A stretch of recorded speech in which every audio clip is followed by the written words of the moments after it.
Title 42 is set to expire, the Trump-era policy that allowed Border Patrol agents to use COVID as a reason to turn people away at the border. Right now, there's a lot of moving pieces here, from preparations by law enforcement to efforts behind supporting migrants once they enter the U.S. We have live team coverage with Aniele Ruiz on the border in Brownsville and Adam Bennett in Houston with how shelters are getting everything set. Aniele, we begin with you. You've been on the front lines this week. What's the latest tonight?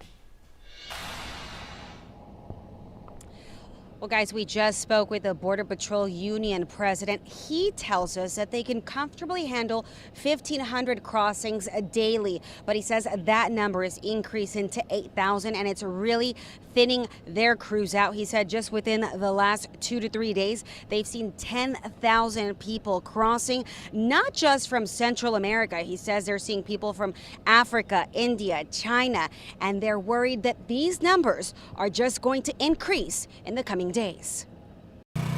The clock is ticking for Title 42 to come to an end, a big concern for those patrolling the border. We're defeated, demoralized. Border Patrol Union President Brandon Judd tells me they fear the worst is coming.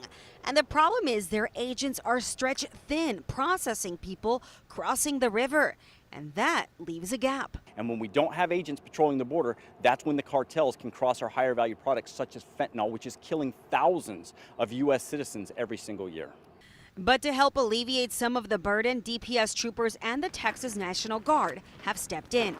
They've set up barbed wire along the border, and in some cases, they're using their bodies to block migrants at the river and turning them around. We're telling them in Spanish, this is not an area to cross. It's very dangerous, to go seek, if you're going to seek asylum, go to the port of entry where it's much safer, much controlled. And that's why the federal government also put in place the CBP One app.